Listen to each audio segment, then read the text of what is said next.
Sister, என்னோட பாரத்துக்கெல்லாம் சுமைதாங்கியா இருந்த நீங்க உங்க மனசுல இவ்வளவு பெரிய பாரத்தை சுமந்துகிட்டு என்கிட்ட சொல்லாம மறைச்சிட்டீங்க பாத்தீங்களா? பட்டணத்துக்கு போனேன், சிஸ்டர் அம்மாவை பார்த்தேன், உங்களை பத்தின எல்லா விஷயம் என்கிட்ட சொல்லிட்டாங்க. இந்த பாருங்க, மரணங்கிறது எல்லாருக்கும் வர்றதுதான். ஆனா உங்களை மாதிரி நல்லவங்களுக்கு அது ஏன் இவ்வளவு சீக்கிரம் வரணும்? நான் விட மாட்டேங்க. உங்களுக்கு ஒரு கஷ்டம் தான், அது எனக்கு தான். நீங்க வைத்தியம் பார்க்கிற டாக்டர் சந்திச்சேன். நீங்க உடனே வெளிநாட்டுல போய் வைத்தியம் பண்றதுக்காக எல்லா ஏற்பாடும் பண்ணிட்டேன். இதுல 6 லட்சம் ரூபாய் பணம் இருக்கு. இந்தாங்க. எடுத்துங்க. ஏது உங்களுக்கு இவ்வளவு பணம்? அது ஒருத்தர்கிட்ட கைமாத்தா வாங்கினேன். எங்க வாங்குனீங்களோ அங்கேயே திருப்பி கொடுத்துருங்க. ஐயோ, அது எப்படிங்க? இத பாருங்க, ஒரு நாள் ராத்திரி உங்க வீட்டுல தங்கினதுக்கே இந்த ஊர் பஞ்சாயத்து கூட்டி நம்ம உறவை கேவலப்படுத்தி என்ன ஊரை விட்டு போக சொல்லிட்டாங்க. என்ன சொல்றீங்க? இப்ப இவ்வளவு பெரிய தொகையை எனக்கு கொடுக்குறீங்கன்னு தெரிஞ்சா இந்த ஊர் நம்மளை பத்தி என்ன பேசும்? ஊர் 1000 பேசுங்க. நம்ம 2 பேரோட மனசு சுத்தமா இருக்கு, அது போதும். வாங்கிக்க. இந்த பாருங்க, கொஞ்சம் நில்லுங்க. நீ யாரு? நீ யாரு எனக்கு? மாமனா மச்சானா? உதவி செய்யறதுக்கு யாரோட உதவி எனக்கு தேவையில்லை. என்னை பொறுத்த வரைக்கும் வாழ்வுக்கும் சாவுக்கும் வித்தியாசம் கிடையாது.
உங்களுக்காக தான் இவ்வளவு நேரம் இங்க காத்துக்கிட்டு இருக்கேன்.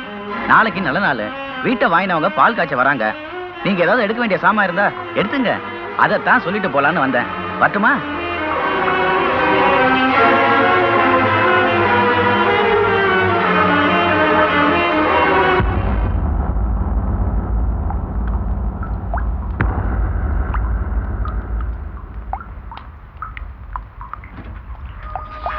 உன் கல்யாணத்துக்கு வாங்கின பட்டு சட்டை, பட்டு புடவை, தாலி கயிறு எல்லாம் இதுல இருக்கு.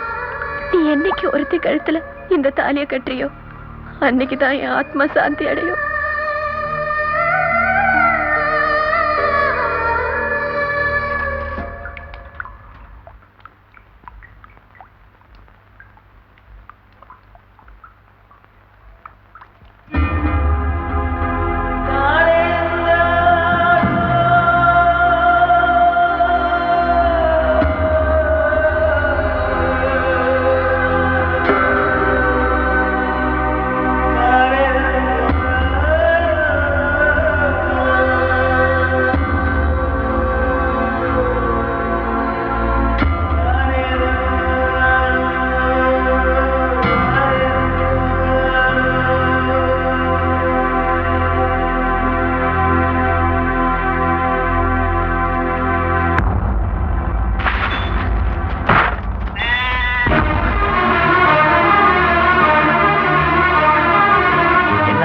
சரி, உயிரே போனாலும் சரி, இந்த நிலத்தை மட்டும் நான் விற்க மாட்டேன்.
சௌக்கியமா?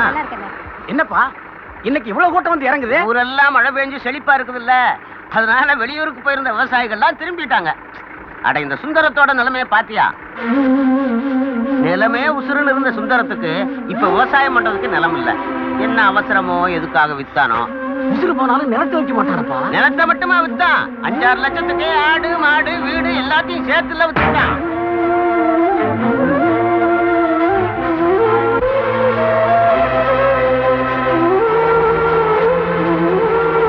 என்னம்மா யோசனை பண்றீங்க? ஒண்ணு ஏறுங்க இல்லைன்னா இறங்குங்க. சட்டுன்னு ஒரு முடிவுக்கு வாங்க.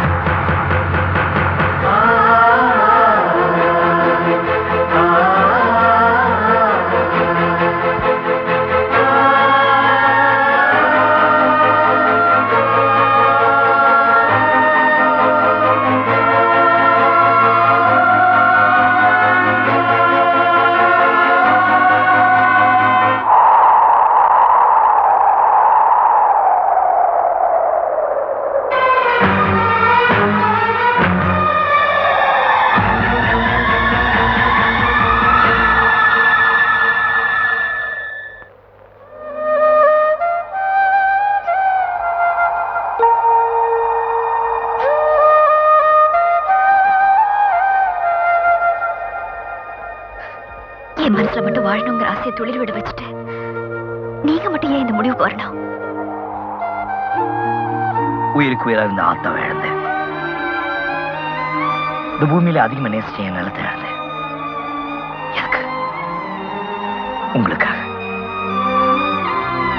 ஆத்தா போனதுக்கு அப்புறம் எனக்குன்னு இருந்த ஒரே பிடிப்பு நீங்கதான். உங்களையும் இழந்துட்டேன். எல்லாத்தையும் இழந்துட்டேன். நான் இனி எதுக்காக வாழணும்? யாருன்னே தெரியாத இந்த அனாதை மேல இவ்வளவு பாசம் வச்சிருக்கீங்களே, உங்களுக்கு ரொம்ப நல்ல மனசு. இந்த அன்புக்கு நான் என்ன கைமாறு செய்ய போறேன்? நான் ட்ரீட்மெண்ட் முடிஞ்சு திரும்பி வந்து உங்களுக்காகவே வாழணும். வாழ்க்கை போற உங்களுக்கு ஒரு நல்ல துணையா இருக்கணும்னு ஆசைப்படுறேன்.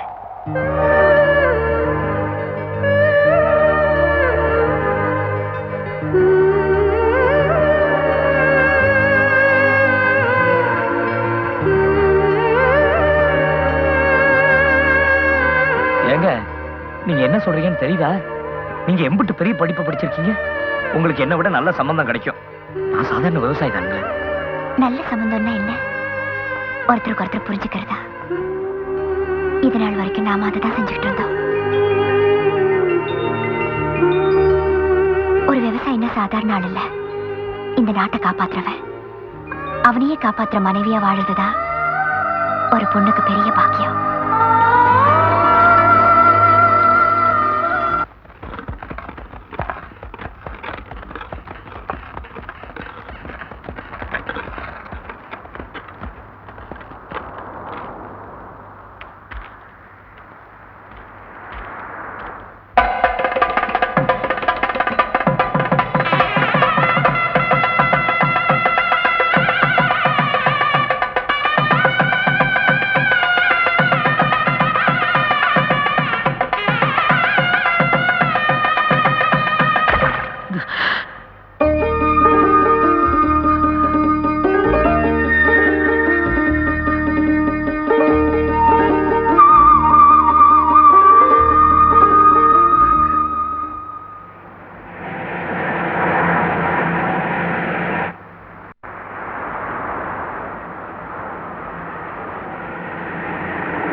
என்னங்க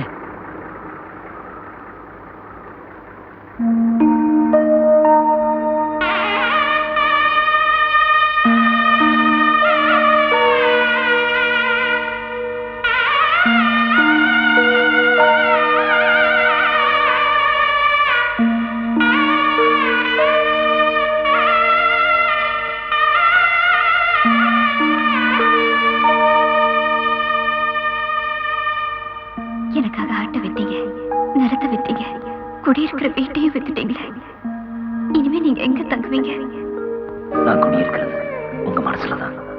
நான் வாழ்றது நீங்க உசுரோட திரும்பி வருவீங்கிற நம்பிக்கையில தான்.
சுந்தரம் செத்து போயிட்டா.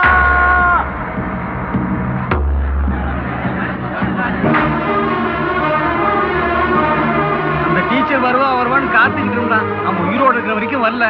இவன் சாவுக்காவது வர்றாளான்னு பார்ப்போம்.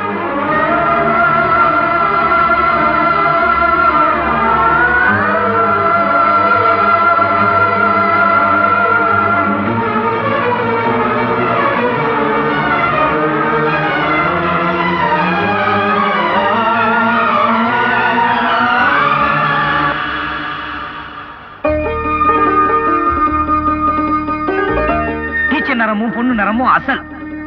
இந்த பாருங்க, இந்த அம்மா நரத்துக்கு ஒரு புடவை எடுத்துக்கங்க.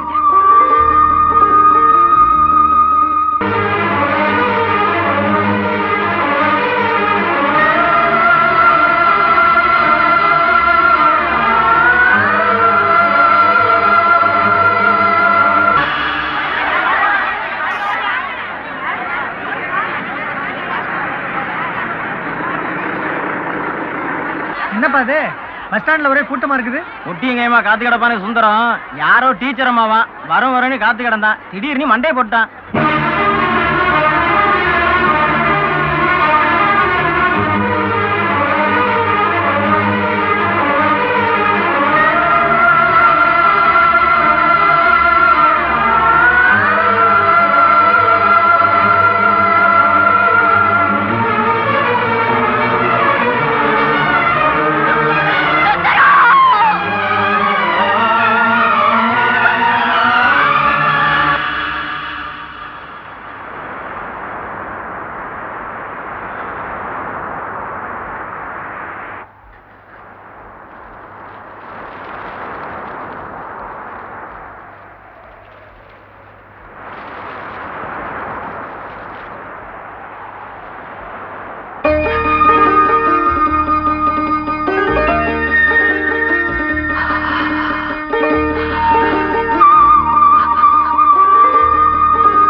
அந்த தாயின் ஆசையும் நிறைவேறியது.